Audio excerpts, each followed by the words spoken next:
রাজশাহীতে ইফটিজিং এর প্রতিবাদ করায় বাবাকে পিটিয়ে হত্যা মামলার প্রধান আসামি নান্টু সহ দুজন গ্রেফতার হয়েছে। সকালে সংবাদ সম্মেলনে বিষয়টি নিশ্চিত করে র‍্যাব ৫-এর অধিনায়ক লেফটেন্যান্ট কর্নেল মাসুদ পারভেজ। জানান, মামলার পর অভিযানে নামে র‍্যাব। এরপর নওগাঁ থেকে প্রধান আসামি নান্টু ও ৩ নম্বর আসামি খোকন মিয়াকে গ্রেফতার করা হয়। প্রাথমিক জিজ্ঞাসাবাদে ঘটনার সাথে সম্পৃক্ততার দায় স্বীকার করেছে তারা। গ্রেফতার আসামিদের পুলিশ আদালতে পাঠিয়েছে। গত বুধবার এসএসসি পরীক্ষার্থী মেয়েকে উত্ত্যক্তের প্রতিবাদ করেন বাবা। এরপর বখাটেরা তাকে মারধর করলে হাসপাতালে চিকিৎসাধীন অবস্থায় মারা যান।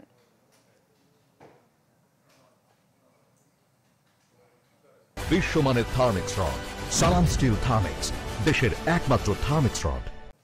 এই বিষয়ে আরও জানাতে আমাদের সাথে যোগ দিচ্ছেন আবরার শাহিদ। আবরার, ঘটনার বিস্তারিত জানাবেন।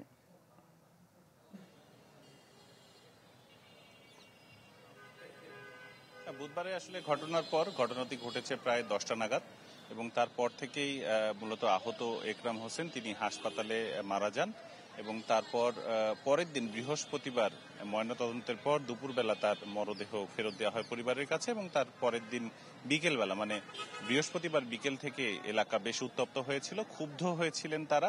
বৃহস্পতিবার সকালে যে মামলা করা হয়েছিল আসামি নিহতদের পরিবারের পক্ষ থেকে, সেখানে মোট 7 জনকে আসামি করা হয়েছিল। প্রধান আসামি করা হয় নান্টুকে এবং বাকি আরো 6 জন ছিলেন। তো র‍্যাবের দাবি, তারা সেদিনের পর থেকে একটা ভ্যান চালকের সহায়তায় নওগাঁ সদর উপজেলাতে একটি আত্মীয়ের বাসাতে আত্মগোপন করেছিলেন। র‍্যাবের একটি আভিযানিক দল সেখানে অভিযান চালিয়ে শুক্রবার রাত 8টা নাগাদ নওগাঁ থেকে তাদেরকে গ্রেপ্তার করে এবং রাতের বেলায় রাজশাহীতে নিয়ে আসে। আজকে সকালে তারা সংবাদ সম্মেলন করেছে এবং সাংবাদিকদের সামনে তাদেরকে উপস্থাপন করেন। সেখানে 2 জনকে আমরা দেখতে পাই। একজন ছিলেন প্রধান আসামি নান্টু এবং অপরজন 3 নম্বর আসামি খোকন।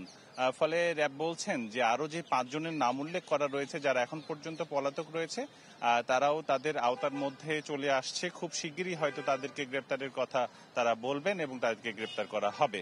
তো এখন পর্যন্ত এলাকাবাসী মোটামুটি স্বস্তিতে রয়েছে যে প্রধান আসামি গ্রেপ্তার হয়েছে, বাকিদেরও গ্রেপ্তার করা হোক এবং তারা বলছেন যে তাদের কঠোর বিচার এবং বিচারের যে রায় সেটি তারা দেখতে চান খুবই দ্রুত। এ ছিল আমার কাছে রাজশাহী থেকে। আবরার, আপনাকে ধন্যবাদ। রাজশাহী থেকে আমাদের সাথে যুক্ত হয়েছিলেন আবরার শাহিদ।